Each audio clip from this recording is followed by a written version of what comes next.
True.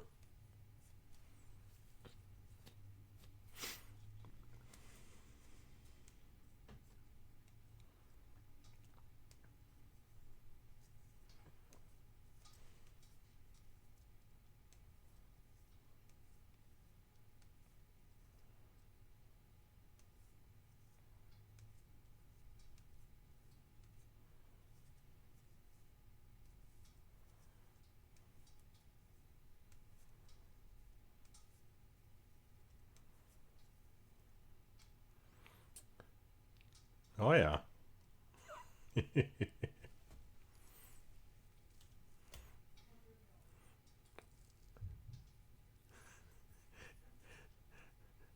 All right. Well, I'm Rob Hummel.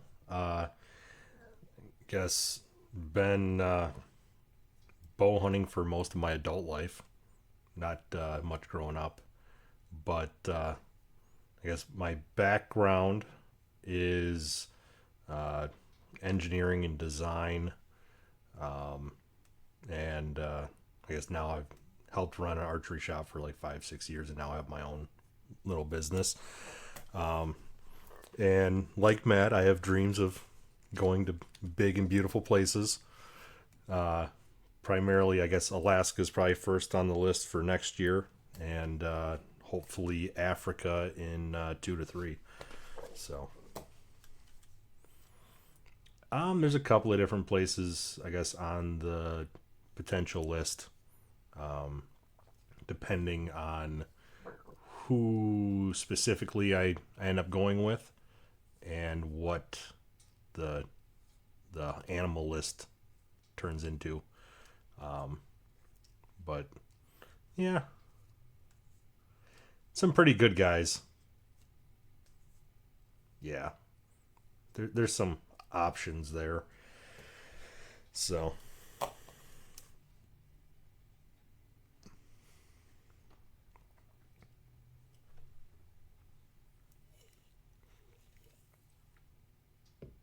mm-hmm. Always appreciate it.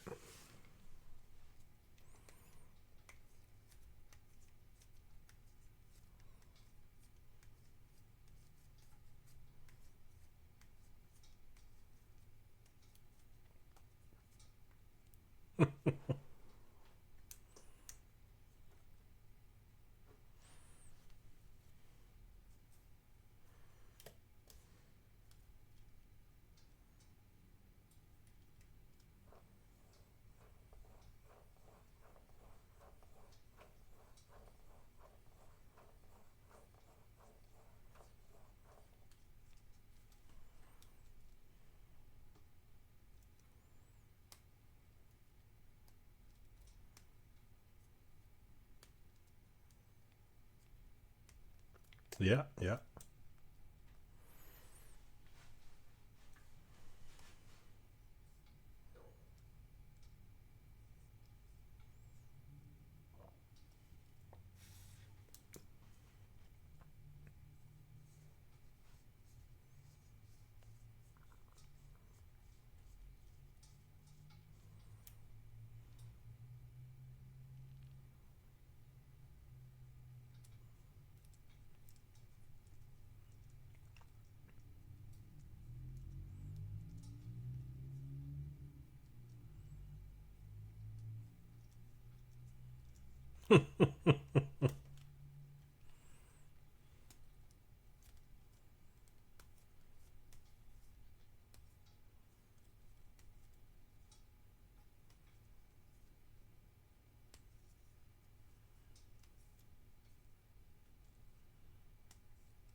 Welcome to the nerd party.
That's a deep one.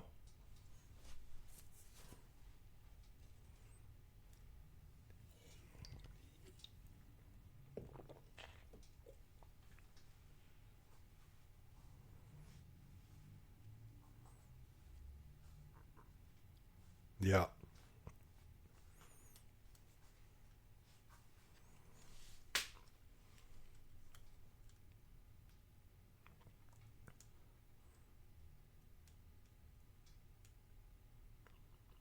Well, and just varying comfort levels. I mean that plays a big part of it.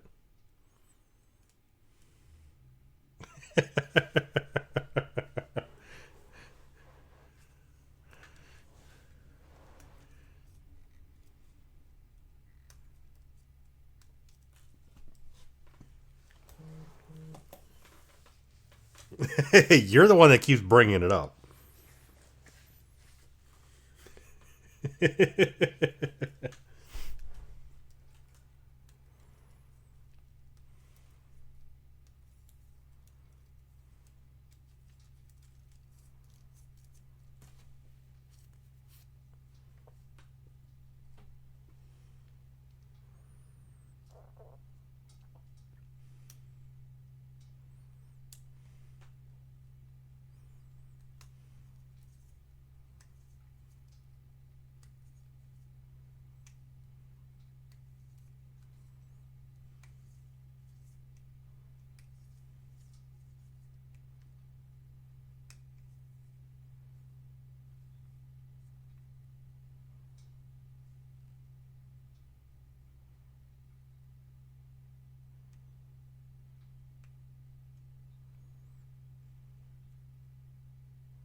Well, stack the cards as much in your favor as you can, as much as you're comfortable.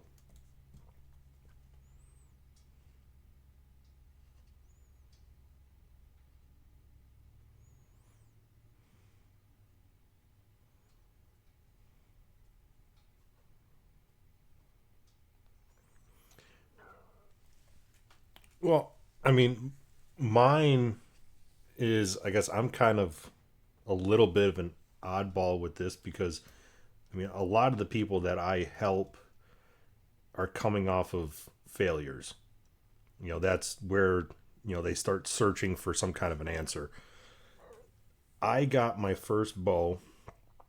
I got set up by, the local pro shop, normal arrows, speed bow and a speed bow for the time. And I guess with my engineering background, I kind of automatically went, well, I really don't like these moving blades. Like, give me a fixed blade that just looks better. Um, but I had this poorly tuned, high performance bow with a super light arrow, and I shot my broadheads for the first time and watched them just like barrel roll, corkscrew down range, and went, something is very wrong. And me being, I guess, me, just I dove headfirst into how does this all work?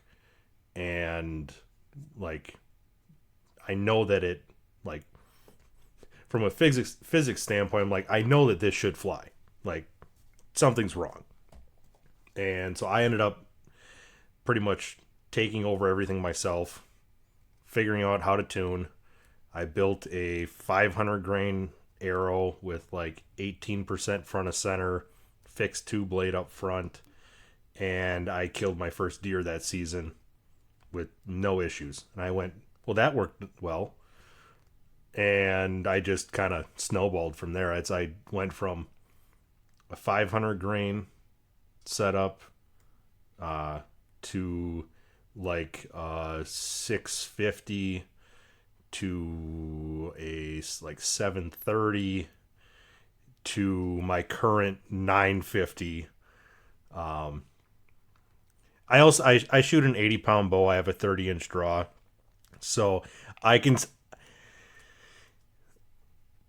230. Yeah, like 232. But I mean, I can on my single pin, or I guess my double pin fast Eddie, I can still reach 90 yards. I mean, I have no issue hunting comfortably to 50, 60. I mean, the pig that I shot like a month ago was at 40 yards. So at that point, like, the weight's where it's at because of, I guess, what I wanted to build and where, I guess, from testing, I liked the performance of the bow. Um, like the RX1 and the RX3, my last 2 years here, both had definite efficiency jumps between like 9 and like 11%, or 9 and 11 grains per pound. And so that's just kind of where I ended up like kind of aiming for that ballpark, and it is what it is. But that's where it's comfort. I'm comfortable with it. I mean, my with that Fast Eddie double pin, I can literally put my top pin at 20 and using the top of my bubble as my third pin because it's equal distance, I can I have known reference to like 43 yards without moving my sight. So at that point, for me, for my setup, I have no real downside because that's pretty normal gaps for a lot of people. And yeah,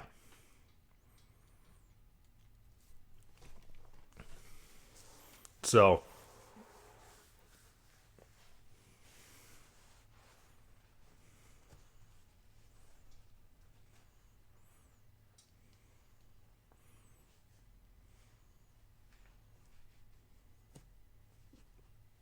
yeah, I mean, there's a definite difference between like 230 and 200. That's I've went as low as 200 feet per second with a compound, and it's too slow for me. 230 to 240 is actually my comfort zone, and that's I my hunting style. I unless it's a shot past like 40 yards, I don't move my pin. I know my trajectory, I know my holdovers, and I naturally am comfortable with that.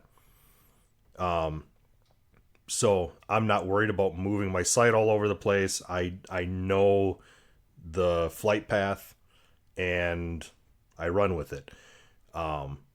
So as long as I can get to 40 in that mindset, it's not too slow for me. But I mean, there's I guess a lot of other factors because like I have a lower anchor. I anchor off the corner of my jaw, and I run my sights close to the riser. Both of those tighten gaps, and so it's I set myself up to maximize to you know mitigate some of the downsides of lower speed. But like I could shoot lighter. I just I don't know. I like it.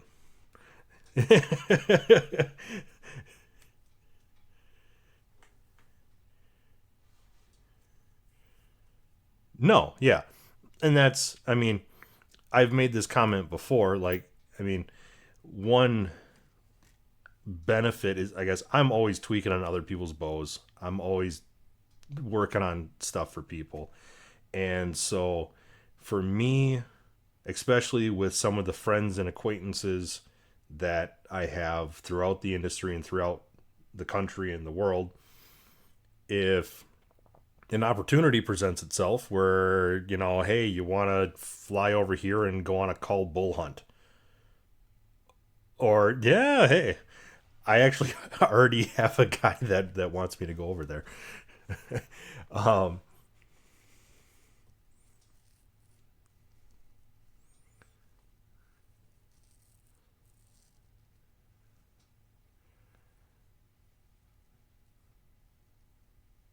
yep.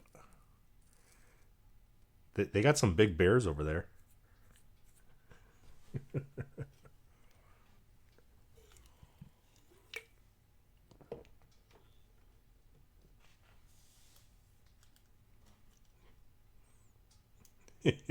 Yeah.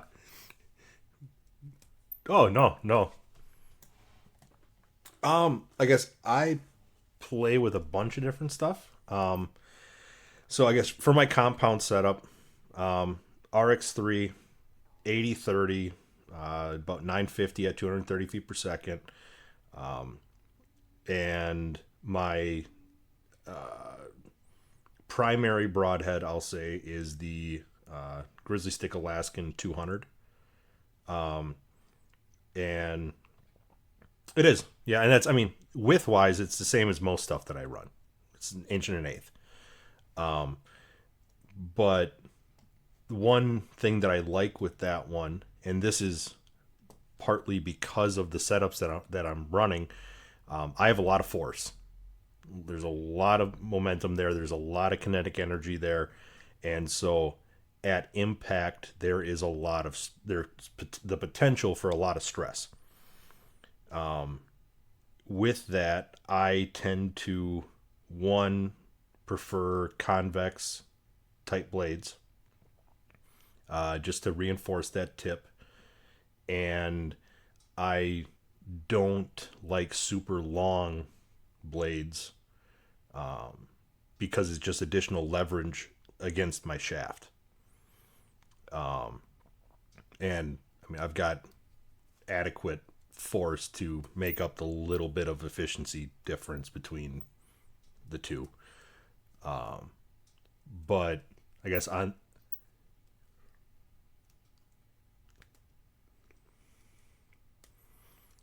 yeah, well, and that's yeah. So I have kind of both ends of the spectrum though, because the flip side of all this is my longbow, which I'm gonna be taking in the woods this fall for whitetail. I already got a pig on it, but that's a 76 pound like hill style longbow, drawn to 29 3/4, and that is I just tweaked it and rebuilt those actually tonight.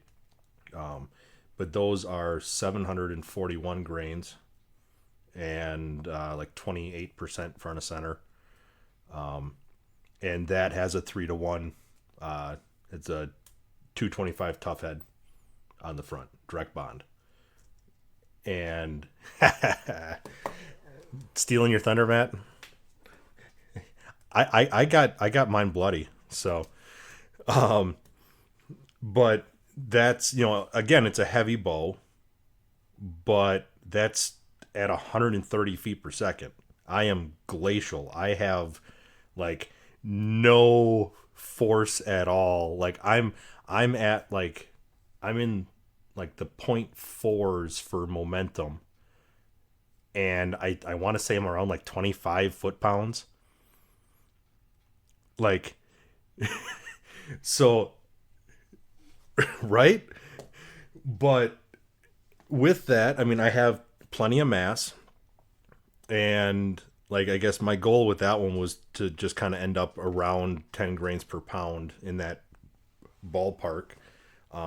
But with that, I'm wanting to maximize, and with the force, I'm not worried about the tip of that 3 to 1 style head, and that's I mean, I'm not worried with even most like 60 70 pound compound guys running normal weight arrows, or normal for me 5 to 6 700 grains, but it's just the kind of complete opposite end of the spectrum as far as what that shaft is having to go through.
Yeah, I can see the similarity. Yeah, true. Yes.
Veteran.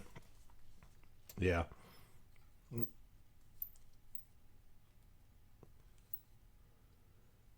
Well, yeah. Yeah. It's honestly, those two are two sides of the same coin. And I guess that's where there was also some shade being thrown around between those two companies. But the veteran is essentially a fixed head. Yeah, Zeus and veteran. Yeah, because of design.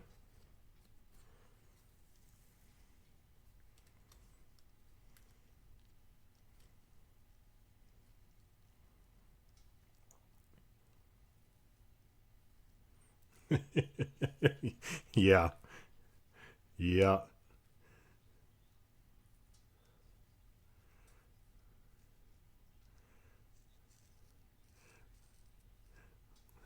Well, it's funny because, like, for one, so many people have no idea what patents are actually out there because, like, these companies that have been around for eons have just hundreds of patents that they've never brought to market.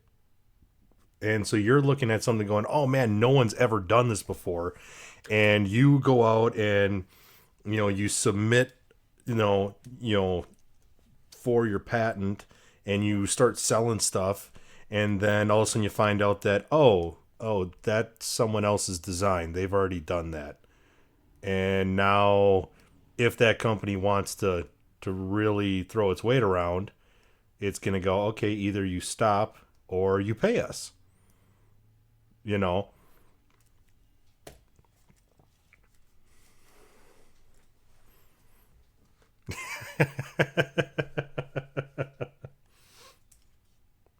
No, no.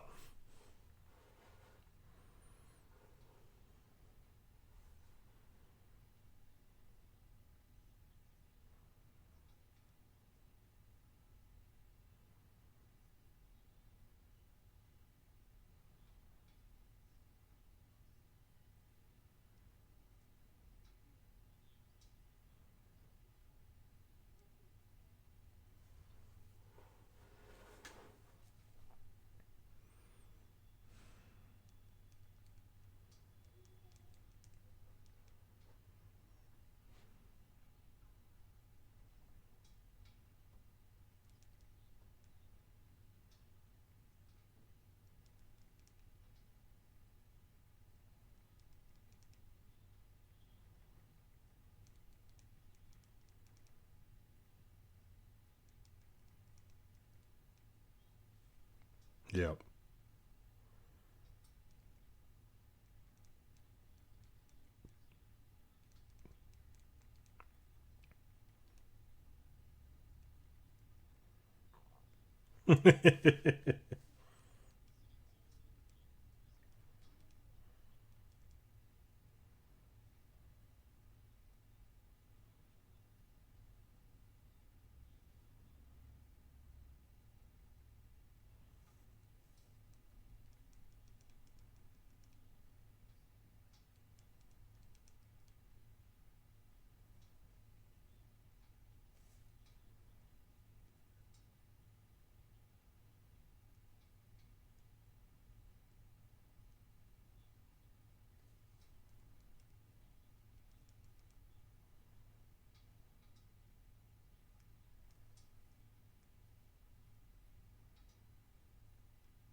Hmm.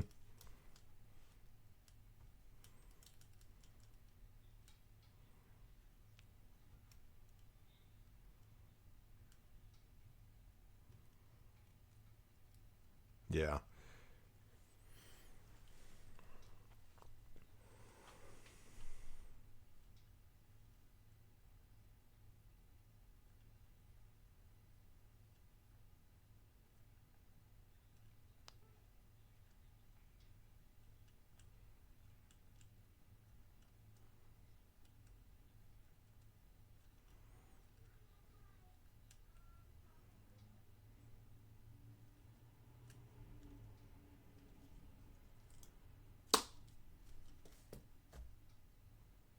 Yep.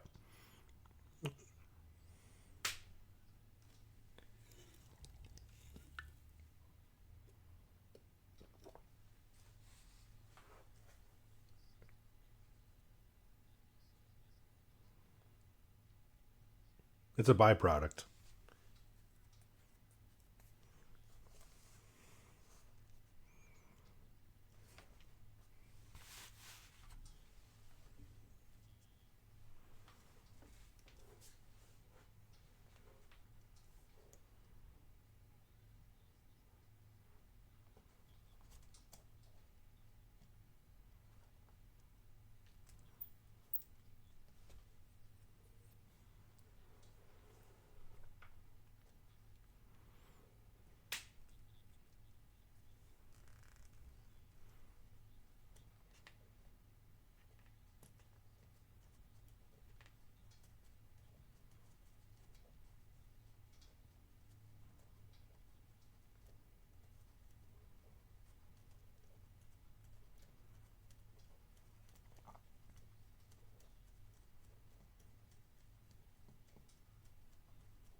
Yeah.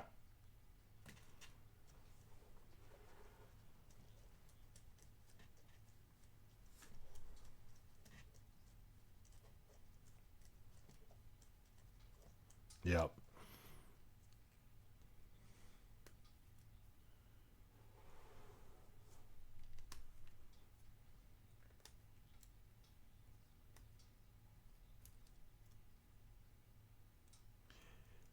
Well,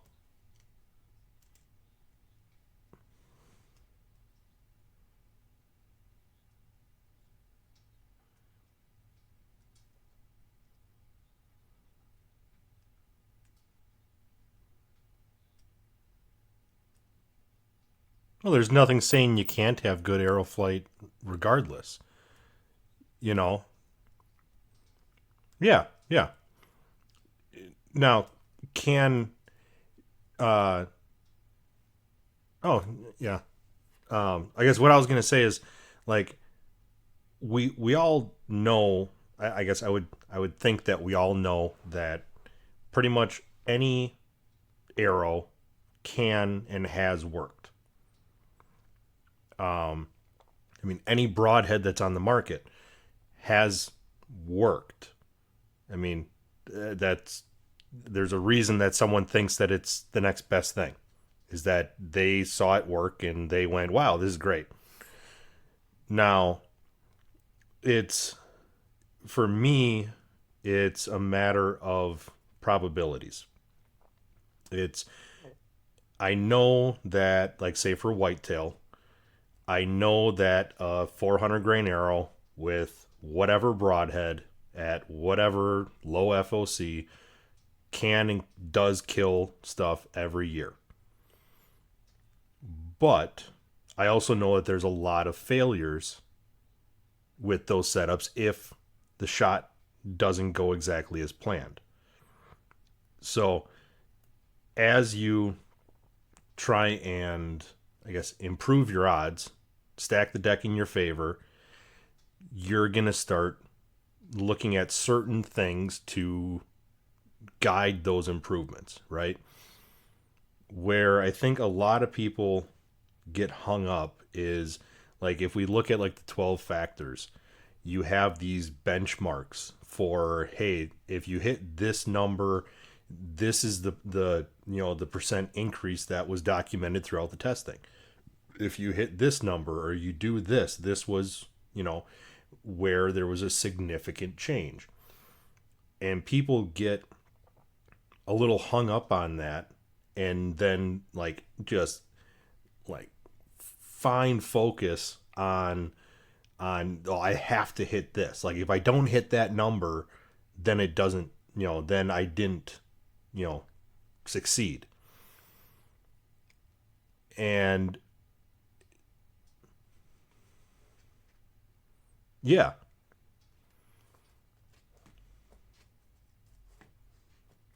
yeah.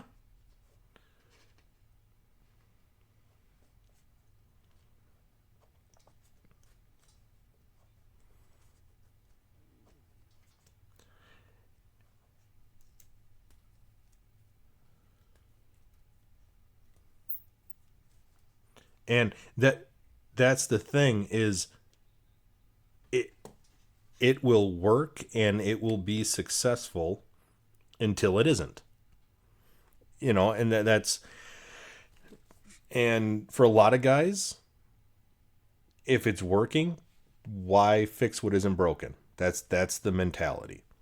Now, some people want to make a change because they see the writing on the wall and they're like, it's just a matter of time before either I make a mistake or that animal does something I'm not expecting. But the thing that I stress to a lot of people that I deal with is that improvement is improvement.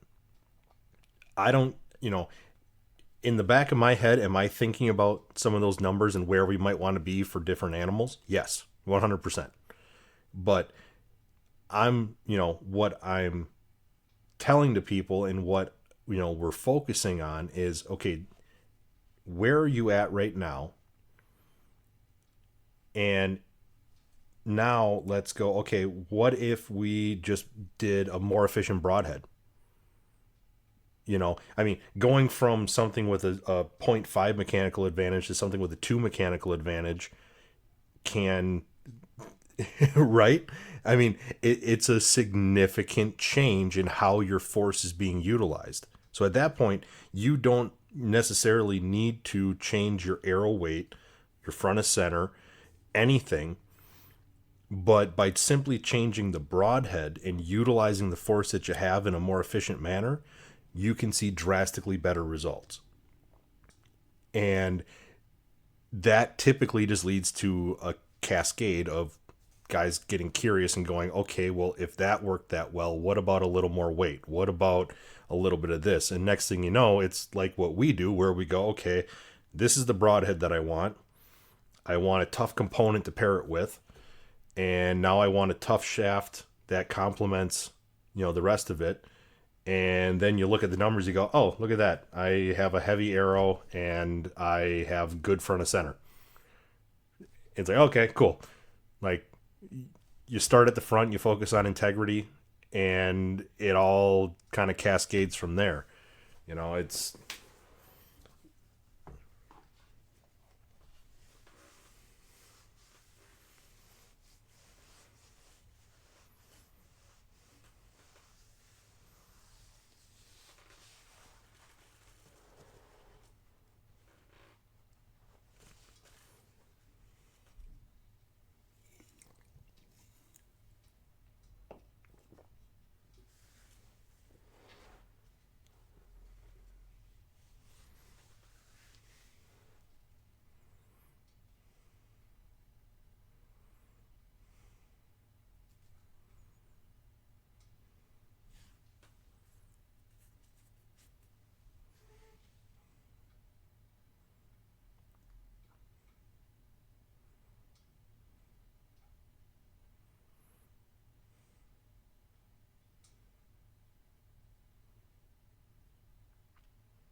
Yeah.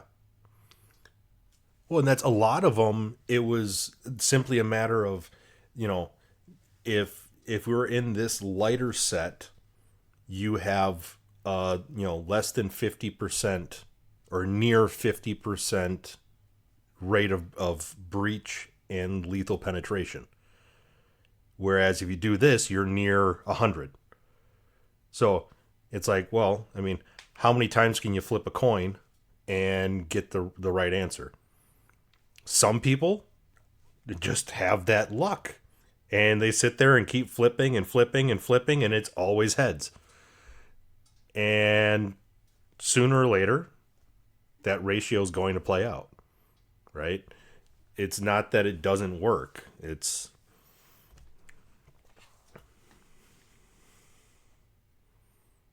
mm.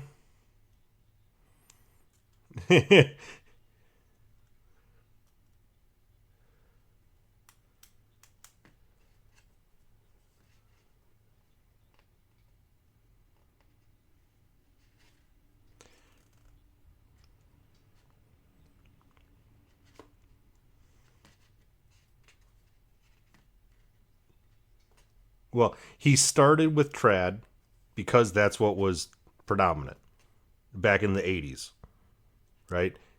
He towards the I guess towards the later studies like the 2008 report, because of how fine-tuned the builds were getting. I mean, the further you go down this rabbit hole, the more that you start locking in for factors where you're like towards 2008 he was focusing on EFOC, UFOC, and so he was running 650 grain arrows. He had the integrity figured out. He was utilizing the same high efficiency broadheads, and now he's playing with varying levels of extreme and ultra front of center. And so he's fine tuning, okay, how does this affect things? Is there more gain? Is there any other big changes? And so he's using the most effective setup that he's ever built and now fine tuning it. And at that point, yes, on big game, he was seeing broadhead pass through. Now, with the type of data that he was collecting, if that broadhead exits the body, and that's pass through is not saying the arrow passed through. If the broadhead exits the body, that's lost data because he was tracking the depth, the duration of penetration, and so that maximizes at the maximum width of the animal. If I have something that went further than the maximum width, now I don't know what that value is, right? And so at that point he started turning back, and that's where like in like the last part of the 2008 updates, he was like playing around with, okay, I'm going to take a 40-pound longbow and then I'm going to take an 80-pound longbow, and I want to see what the difference is to, you know, look at the argument of you need to shoot this high energy bow, right? But beyond 2008, the last, 11 years, that has primarily been compounds and crossbows. Um,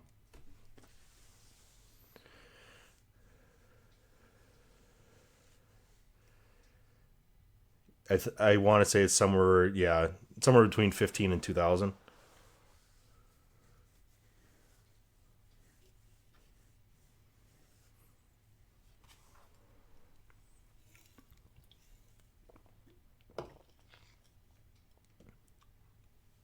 No, that nothing has changed with, the bows.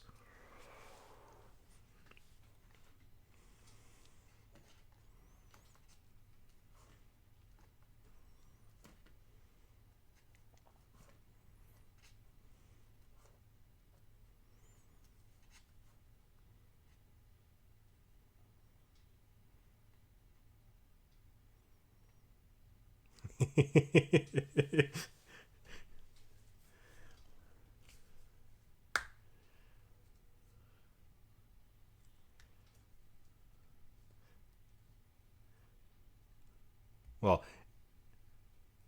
yeah, because essentially mass is your conservation factor.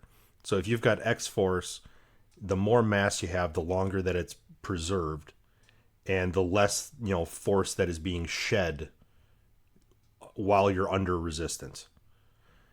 And so once you hit a hard object, you need to have enough conservation of force to overcome any of the flex, any of the movements. So like on a bone, you have to take up any of the muscle slack, any of the tendon slack, the flex of the bone, and now you can finally try and push through it.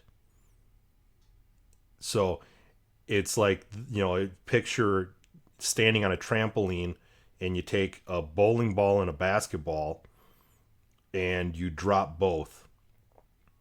The bowling ball is going to continue pressing on that trampoline and exerting its force longer before it rebounds. The basketball is going to push a little bit and then just come right back up. And it's how the mass is affecting the duration that the force can be applied. But it's not saying that a light arrow can't breach. It's, that 650, like Matt said before, is simply a consistency factor of looking at, if you have 19%, if you have a near 3-to-1 head, if you're around 650 or more, if your flight is perfect, nothing breaks, then you have a near 100% chance of breaching bone. Now, the majority of guys aren't hitting all of those, right? They're flexing on certain things. And so it's, yeah, and that's, I mean, we all have little variations. And I mean, depending on how, OCD you are with flight and, tuning and everything else, there's a lot of other factors at play. I mean, wind can affect your flight. If you have a big gust of wind and the arrow doesn't hit square, guess what? I don't care what the arrow is, it's not going to perform the same way. And so it's just, I mean, like what we normally kind of fall back on is shoot the toughest, heaviest system that you're comfortable with. That's like, I mean, Garrett, like with, or I guess Garrett 2, like what you're running is, as heavy as you are comfortable for the ranges that you're planning to hunt, right? That's,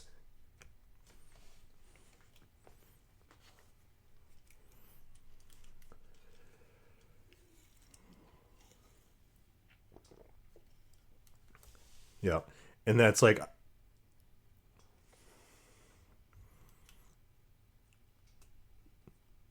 you're comfortable with it, right? That's, yeah.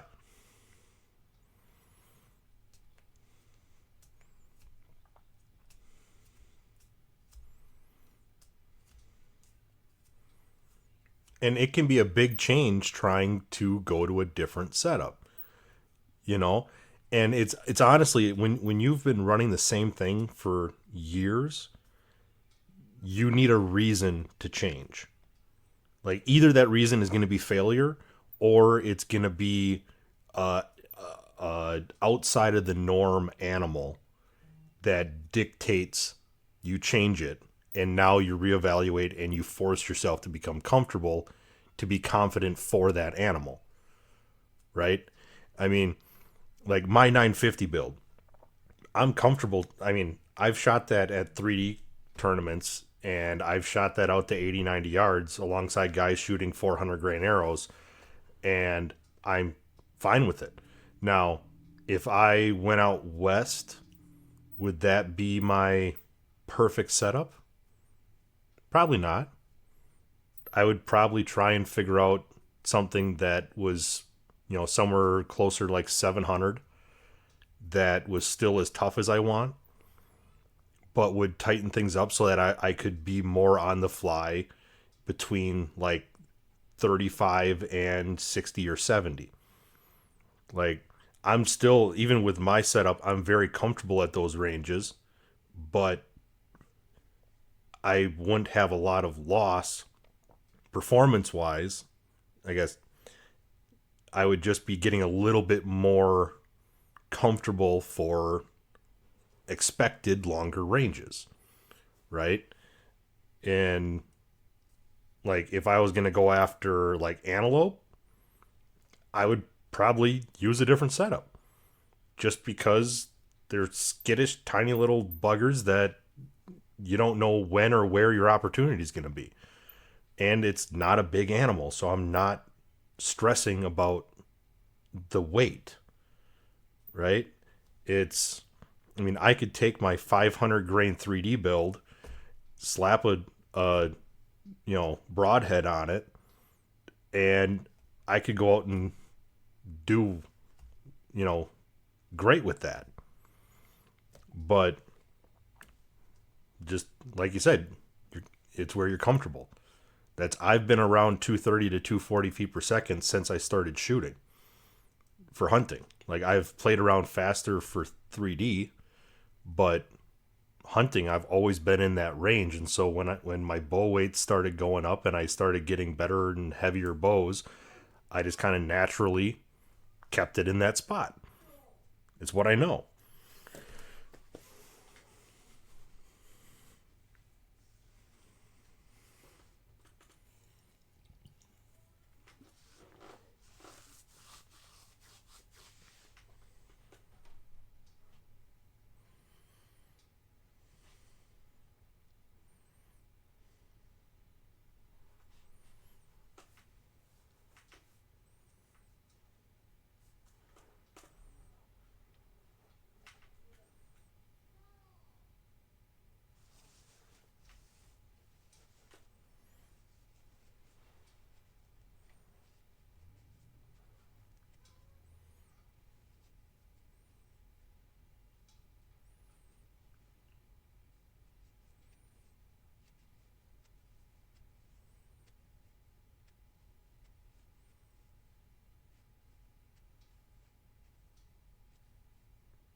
Hmm.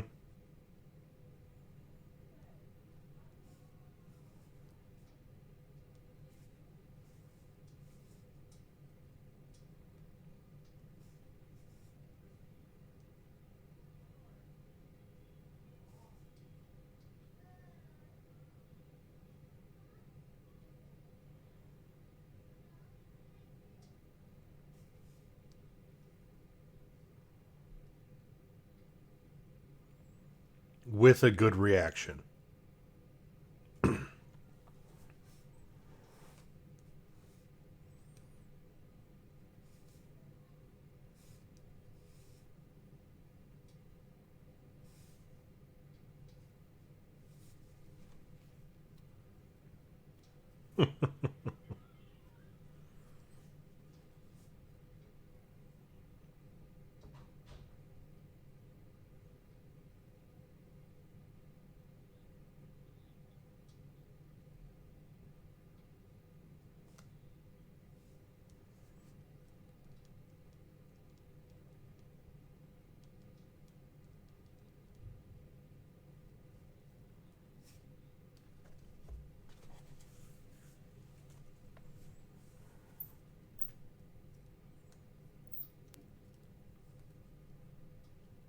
Yeah. He was saying that it didn't group well, it wasn't flying well, and it's like, well, you had it on way too weak of a spot. And knowing what his bows are, it's like that you just loaded up the front of your normal arrow. Like,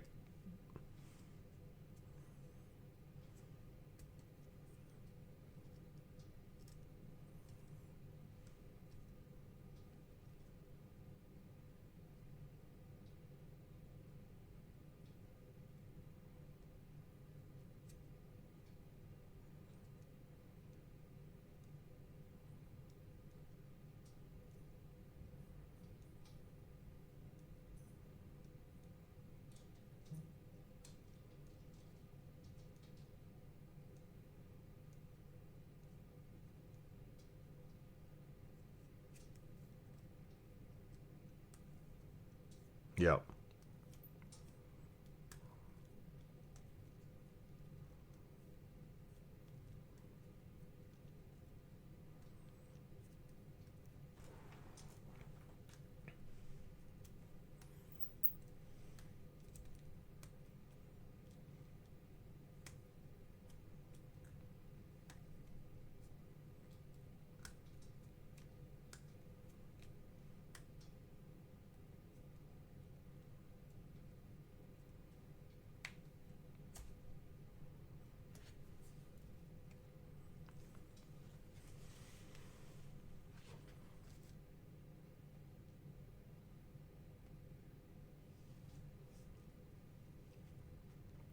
Yeah. Well, it's one thing.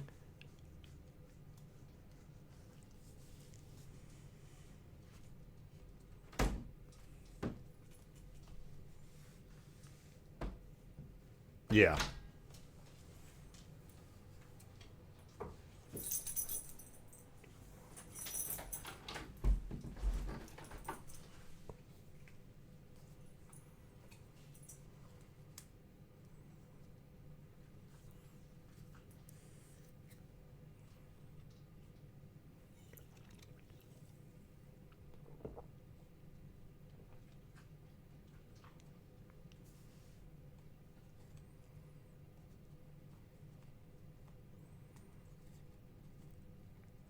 Well, and one thing that I wanted to point out is like a big thing that not just Tim, but a lot of guys fall back on is, oh, you need to shoot, practice more, you need to, make a better shot.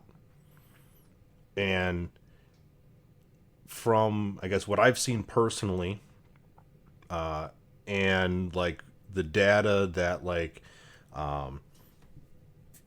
Sean, right, from Cali Chronicles, Shane, like, I mean, the majority of stuff that he had data on was like lethal placement. There was just a lack of penetration. So I was trying to remember.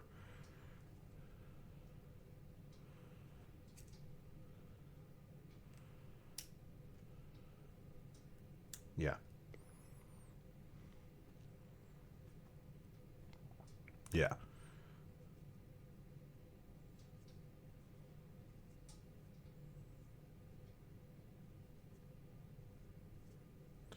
and I mean that's like the pigs that we were shooting, testing those broadheads. I mean, we had guy's a sharpshooter. The only guy that wasn't running like our type of setup. He was kind of our like potential control in our little test environment, but he pinwheeled this 285 pound pig, just perfect, like slight quarter away, just pinwheeled. If that arrow had penetrated, it would have just sliced that heart apart. He got like 3.5, 4 inches, and that's these pigs didn't even have shields. They were big old farm pigs. Yeah, but like even on that, so it didn't have a shield, but you had, I mean, you have a decent thickness of skin. You had like on most of those pigs, you had upwards of an inch of like hard fat, and then you had a layer of muscle, and then you had these big thick ribs. He made a perfect shot, and he was tickling the onside lung. And that's granted that was a 3 blade rage, so a very inefficient head. But it's not the only time that I've seen something like that, and it's not the only time I've had someone tell me that I made a perfect shot. Like we we had it on camera. I can see where the hole's at. Like it's still running around. It's got a hole right where you want to hit it. You know? Oh yeah.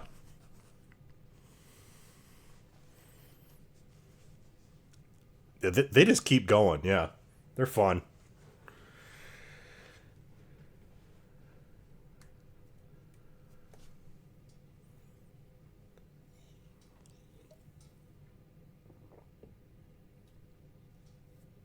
Mm-hmm.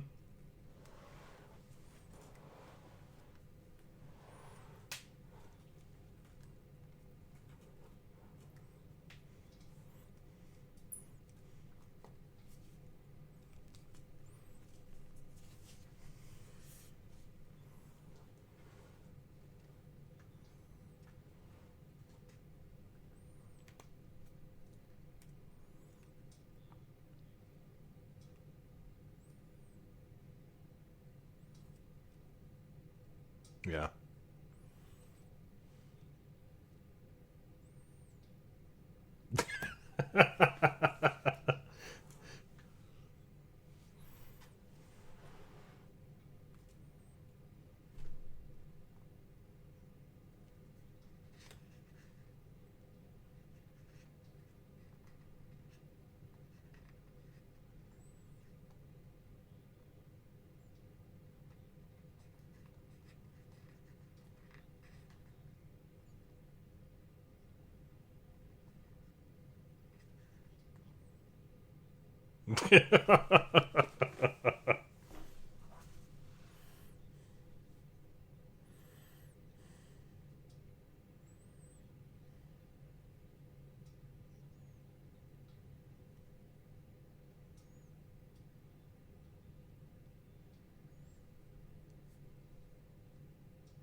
Yeah.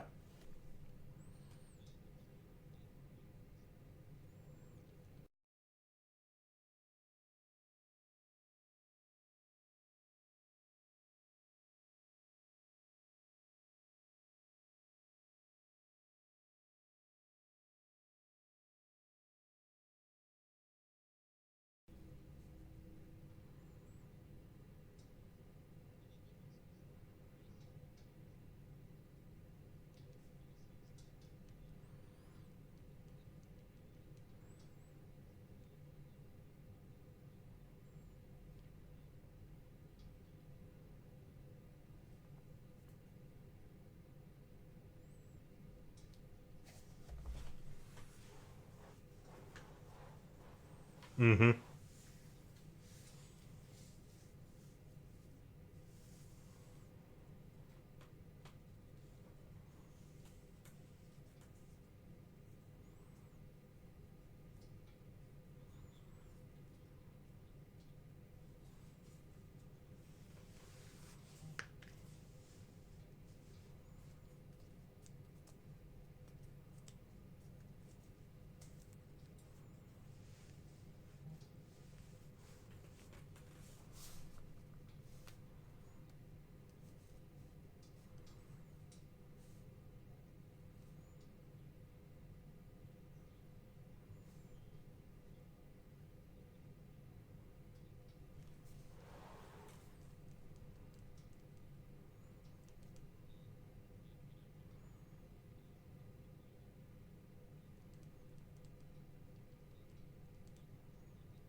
PSE makes some phenomenal stuff.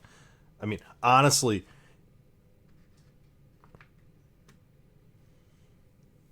yeah, yeah,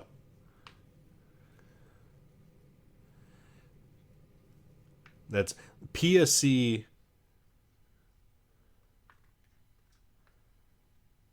Yeah,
hey, hey, I like my Vortex.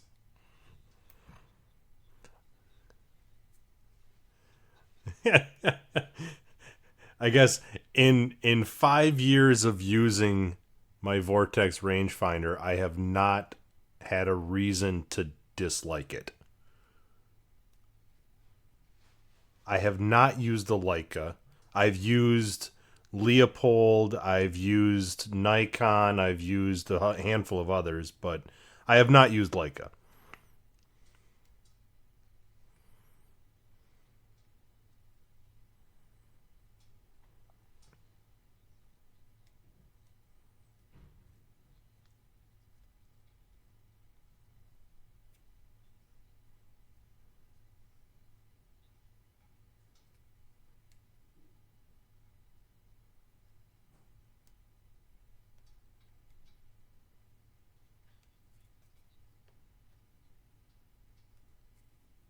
Yeah, that's odd.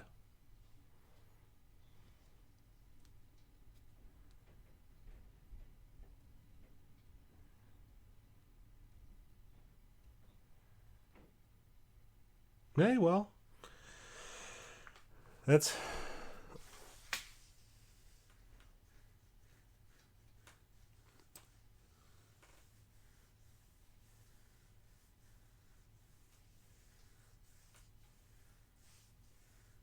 I was gonna say Japan's not bad.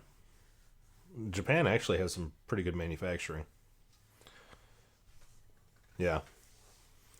Well, and that's honestly all of my Vortex stuff, aside from one of my rifle scopes, is all probably more than 4 or 5 years old. I mean, my binos, my rangefinder, my spotting scope. I mean, I guess between my wife and I, we've both been Vortex dealers, so you know you get a good price when you're a dealer. Yeah, I'm really wanting to play with Maven. Speaking, Garrett, have you played with your B5s?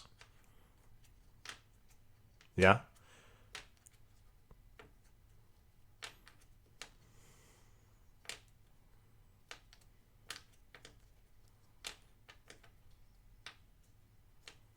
Mm-hmm. Yep.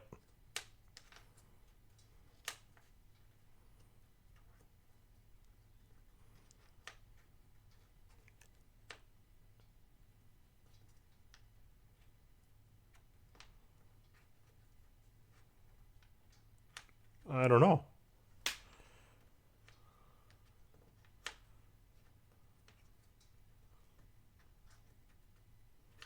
Would be like the D series, and then you got the C and the D or C and the B. Yeah.